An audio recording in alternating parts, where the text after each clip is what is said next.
Cecilia, welcome to the Global Living Room. Nice to have you here. Thank you for accepting the invitation. Thank you for having me. And Davor, nice to see you again. Good to be here, as always. Well, having in mind that we are talking now July 24th, I would say that maybe we start with the very recent development of the EU that we had recently approved financial packages, so the whole package together with this Corona package together with the regular budget. So, Cecilia, how would you comment on it? Did it show strength or weaknesses of EU? So this is a very good question, of course. I think that it's a very interesting. I would be optimistic. But then I can also comment perhaps on the negative sides of the agreement. My impression is the following. I've been working on a research project on the previous crisis, like the Eurozone crisis, and we've been working a lot on, for instance, on trying to unravel the preferences of each and every government in Europe and why did they eventually make the decisions they made. Okay, so about, for instance, Greece, or about the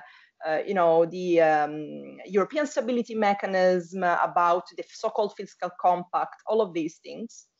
And I think that, so the first thing I would say about this new package is that compared to what was done before, I see a learning process. I see a learning curve somehow, in the sense that if you think, so the response to the Eurozone crisis was flawed in many ways, and it was very much intergovernmental. It was very much about individual governments coming together and imposing strong conditionality. Of course, you remember all the debate about the so-called Troika, right? European Central Bank, the European Commission, the International Monetary Fund, right? And that was highly problematic in many ways. And it probably did not deliver in all the ways that were, expected. It didn't deliver on every expectation. Now, what I see on the bright side of things, I see, first of all, a large fund. So we are talking about, like, overall, I think the overall package is I think von der Leyen was mentioning 1,800 billion euros. So we're talking about a macroeconomically significant figure, first of all, which was not matched, but what was done previously. But also, I would draw the attention not so much on the amount of money, but on the governance of these funds and the funding schemes, because the governance is much more Europeanized, is much more oriented to the community method than the intergovernmental method, which sort of dominated the Eurozone crisis negotiations. And I think this is the really relevant thing. Of course, then there were negotiations. I'm sure you followed how there was the so-called Frugal Four, then with the addition of Finland, who were not very eager to provide funds without conditionality. So of course, the final solution was not the best possible. There was, a chunk of the money will be, just funds. The other part will be loans. But that was, I suppose, inevitable. So, and we should also consider, again, another thing I wanted to say is that whenever we witness a negotiation of this kind, we tend to consider countries as monads, right? Like a monolithic entities. So each country has a sort of an agenda. But indeed, governments have to deal with a lot of stuff at home in their domestic context. And I think this is something that sometimes we tend to overlook.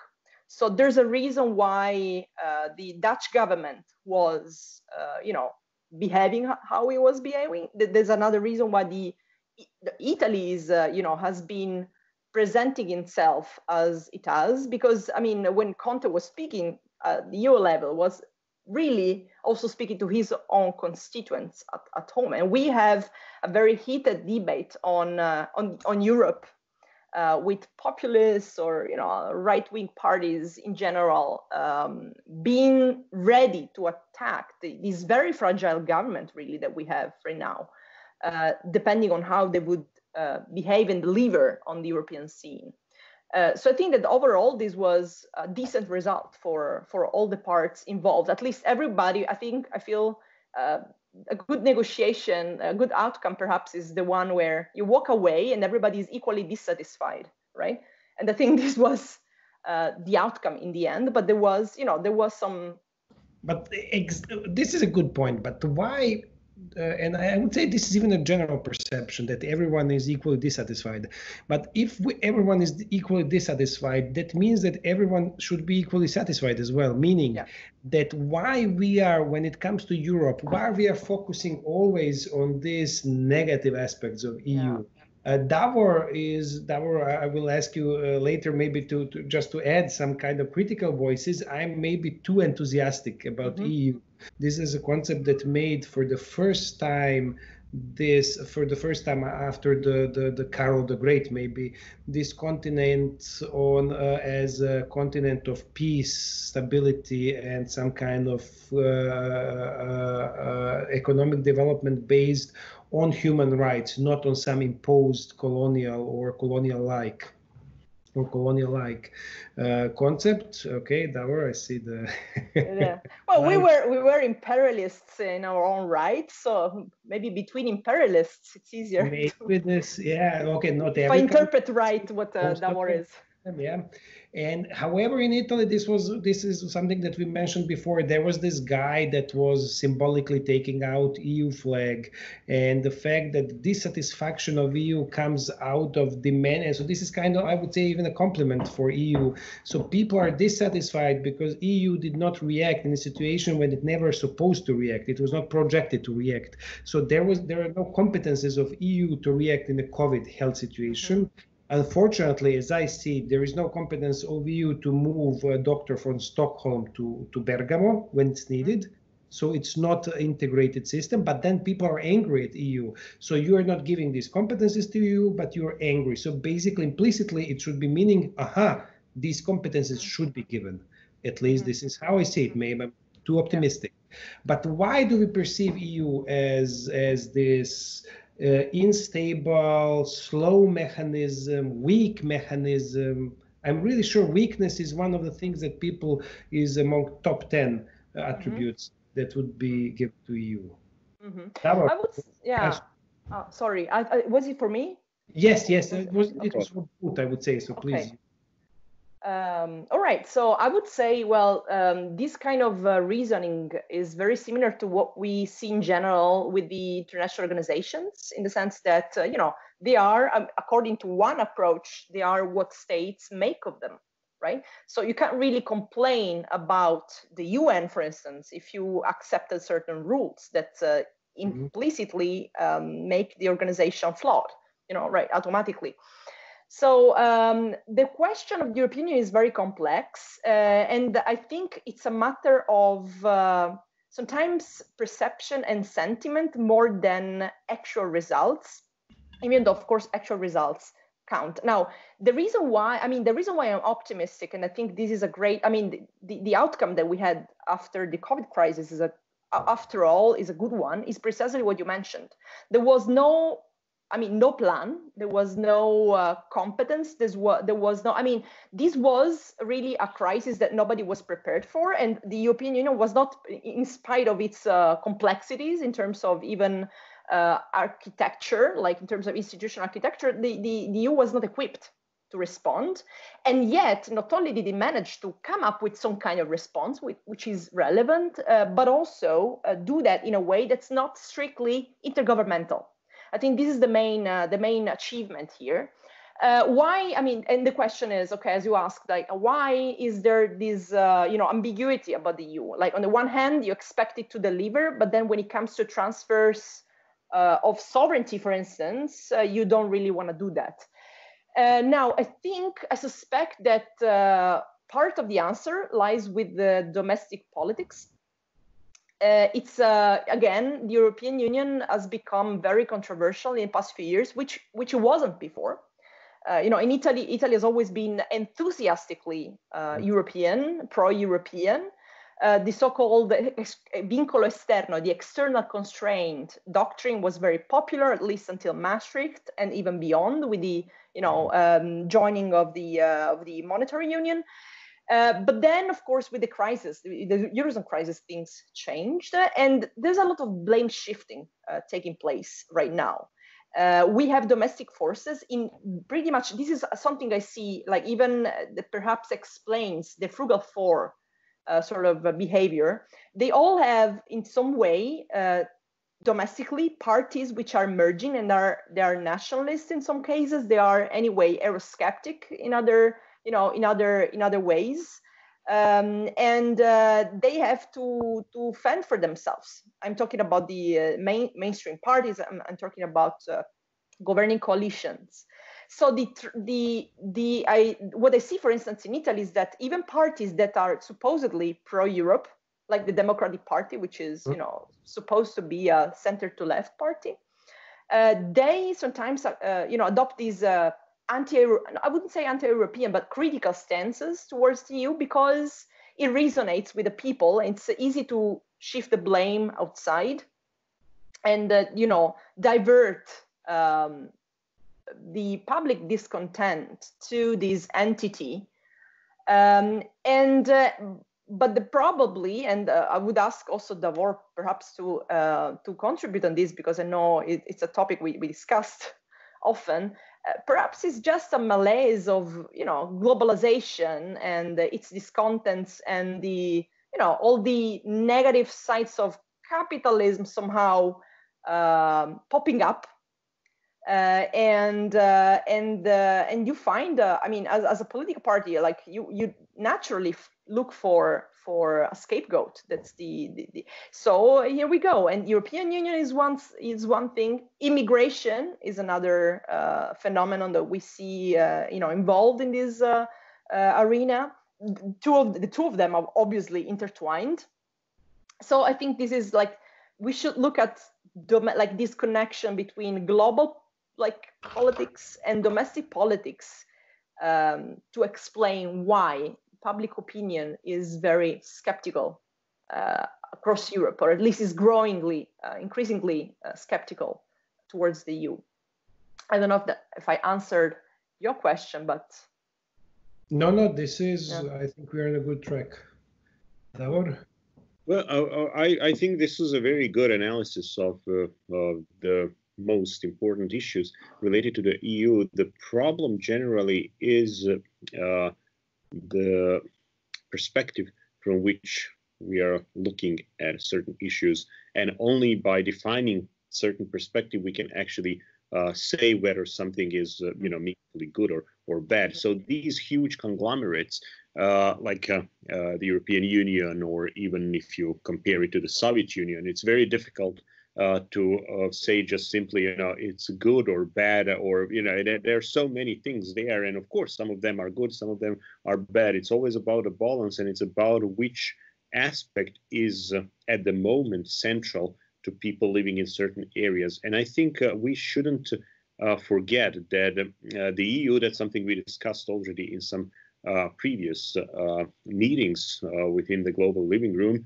that the European Union tried and is still trying to make peace with many contradictions that are immanent to the EU as such, and they haven't been resolved successfully. So one source of instability, take for a moment any crisis aside, financial or Brexit or the current virus, but even just the EU by design is something that has a potential for instability, because it doesn't completely successfully manage to deal with these various tensions and various contradictions. Just to take one example that everybody is aware of, technically speaking, the idea was to bring all these nations into some kind of cooperative conglomerate where these interests would be balanced out, and where all nations and all sovereign states would contribute and be equal in some sense. But of course, in practice, that's not the case. So of course, in practice, you have overwhelmingly powerful countries and countries that are within the EU, but whose voice virtually doesn't mean anything. And so that's one thing. Another problem, of course, is that we shouldn't lose sight of the place and meaning of the EU project within the global sphere. So the EU was a post-World War II project. And as such, many of these narratives were advanced. Yes, these narratives are nice, like human rights and the rule of law and democracy and all of that. Nothing wrong there. But part of the story is that they were advanced precisely because of the historical context in which they made sense as a weapon against another empire. Narratives, competing narratives. Yeah. That are very often not realities, even within EU countries, but they remain as ideological narratives or ideals, and such they are very useful, and people should aspire toward them. But the problem is there when they become an empty ideological shell that you can then fill with something else, or when they themselves become obsolete. And that is my question. So I wouldn't actually respond to the issue. Why do we, critically take the EU or not? Because it is a complex question, and it has many different answers depending on who you ask and what's the perspective people would speak from. But I would rather ask, what is the most meaningful future for the EU project when it's faced with a rapidly changing global constellations, and just simply continuing saying, well, this project is about democracy and this project is about a rule of law, when actually we see more and more injustices, even in the countries that reached very high level of development and very high level of human rights, not being able to respond to the new challenges. We've seen all sorts of brutalities when it comes to the refugee crisis, just to remember that, which everybody seems to have forgotten because of the virus COVID crisis. How will that project be something that competes with the new policies and new agendas, with Chinese rise of China, with the new ways in which Germany is trying to position itself when in this vacuum that is being created by the withdrawal or at least lesser presence of the United States. So these are the questions that, if they are not addressed, the vacuum, every time the vacuum occurs, another political elite or corporation or some ideology will try to fill it in and will try to actually promote something else that there is no way but to be destructive in that context. So that is my question. I think a genuine nowadays pro-EU position is a critical position vis-a-vis the EU, but a critical position not in order to finish with the EU, but a critical position saying, look, these are serious issues, these are serious problems that we need to confront, and by ignoring them, we are not doing any good to the EU project. And of course, by questioning certain unaccountable power structures within the EU itself, I think is another genuine pro-EU position. Okay, in this respect, I would like to emphasize the one thing that Cecilia said basically, and this is for me as well one of the biggest achievements, this less intergovernmental approach with the new package. Basically, I would really put it in a context of what was really interesting. The Prime Minister of Finland, Sanna Marin, said that it's Finland's interest that the entire EU recovers from the crisis as soon as possible. So basically, together with some other signs, these are, I would say, the narrative symbols that EU is becoming entity on its own. So not only the union of countries, but becoming an entity of its own, which would mean basically a prerequisite for understanding the value per se of European Union. In this respect, European Union way of doing things is this incremental way. for example, this mismatch of monetary union not followed by the fiscal union, which would be there. For me, there are two options to believe. The people who were making the monetary union were really ignorant enough not to understand the mismatch, which I refuse to believe, or they were intelligent enough to say, okay, we are now onboarding these countries into monetary union. Basically, the cost of offboarding is huge, so meaning now we will go further on into a fiscal integration. And now this, as a proponent, serious proponent of more and more integration of EU, basically, which I'm aware is not possible, unfortunately, without building up of European identity as a kind of a social basis for it.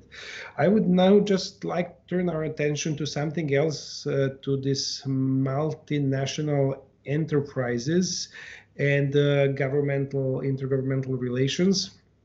As I see it now, you can either be part of a big bloc, big integrated system, like US is a big integrated system, China is a big integrated system, EU is hopefully on a path to be a big integrated system. It's just a big now, not integrated enough.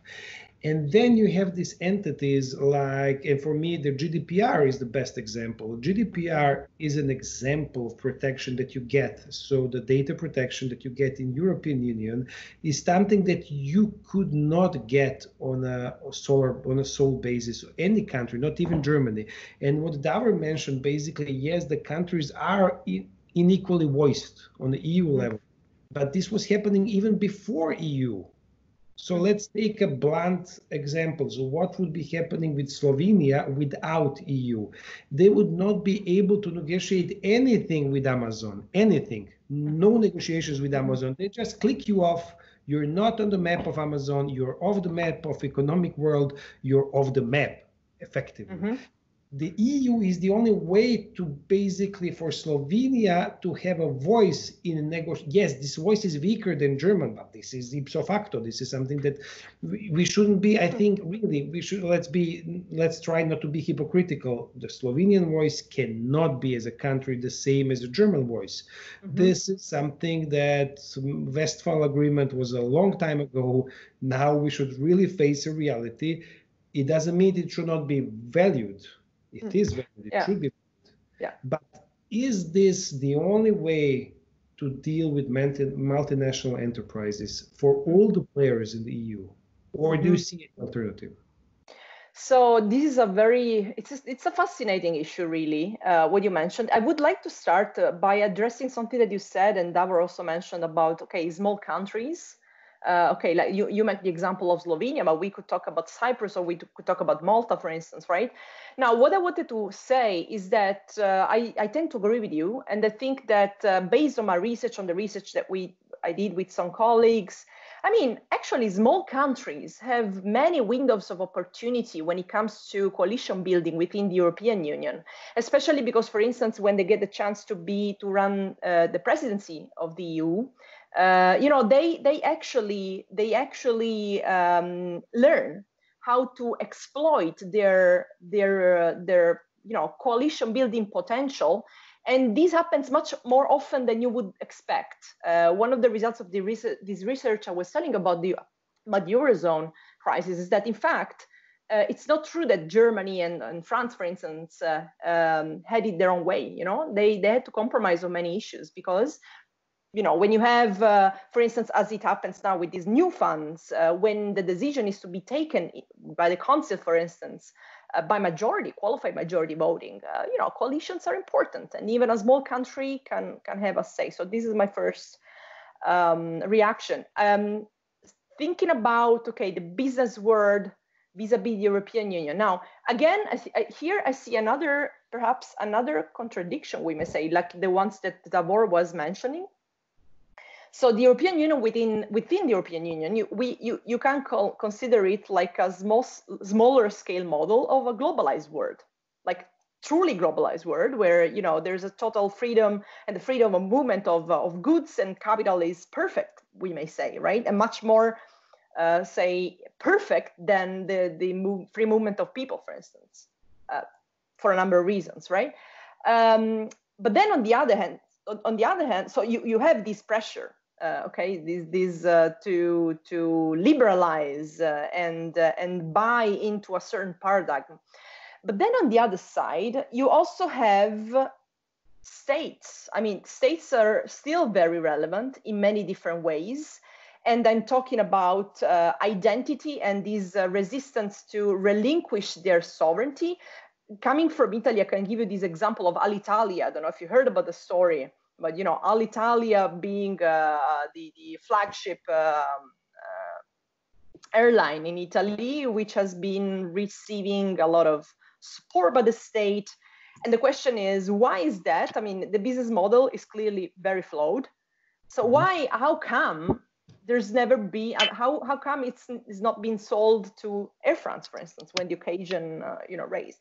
I mean, you see, there's so much more than just, I mean, we are not just looking at a world where the economic playbook, rule book applies, right? So this is like, a big issue. And another issue is, so I would say, like, matters of national interest are still very relevant.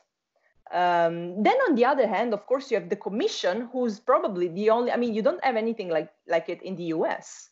The Commission that stands, that really is able to discipline, in a way, huge conglomerates. We're talking about Google, we're thinking about Apple, or Amazon, So in a way, yes, you have these push towards liberalization and integration and etc. Then on the other hand, you also have what I think is unique, this strong control exerted by the Commission.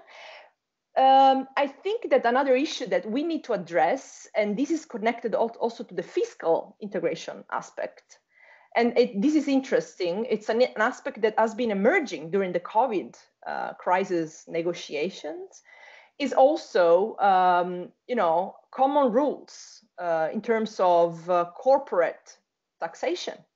Right. So one of the, I mean, this was, I don't know to what extent this was an issue everywhere, but in Italy, this was very much of an issue because, the Netherlands was presented as the sort of enemy, the antagonist. And there was a lot of this debate on the fact that, okay, it's true, Italy has, fiscally, Italy has been doing pretty well, actually, in the sense that in terms of debt management, Italy has been doing relatively well, considering the high amount of public debt Italy has. The problem in Italy is probably economic, and it's probably connected to how you spend the money, not just how much you spend the money. But the Netherlands on the other side, I mean, they've been criticized because of their sort of status of a relative tax haven, because, within the European Union. And I mean, how do you go about that? Shouldn't you be addressing, like, even when you're talking about fiscal union, shouldn't also these issues become relevant and be considered in the conversation? Because it seems otherwise that the debate on the fiscal integration is all about the saints, the fiscal saints, and the fiscal sinners. And it's just a matter of, adjustment that the peripheral states need to undertake, and that's it. And then we're going to have a perfect union. Well, this is not the case. And I feel that the reason why we don't quite achieve that is precisely this lack of political will to really, look inside, do some sort of soul searching and see how many things really need to be given up to achieve a greater goal. So yeah, I see that. I think this crisis, for sure, that like the COVID crisis, are really exposed a number of contradictions, even in the way the EU regulates its common market. Say that it's not only now in this talk about the new package, we as well had this talk about rebates. and the caps and everything. And even there you see that net contributors are only focusing on the fiscal contribution. Yes. However, they're not talking about all the advantages their superior economies in general are having of the common market. Absolutely. So basically that would mean really like this buffet. So taking from the table only what you like common market. Cherry picking. But then the not sharing the profits as well. I don't know, a lot of companies are registered in Netherlands because of the low profit taxes. So basically, yes, they do pay VATs to the local where the service is performed. However, the profits are taxed only in Netherlands, while they are generated in all of the EU. So this is, if I understand well, this is something that we have to take in consideration the global flows of capital, profits when we think about these issues.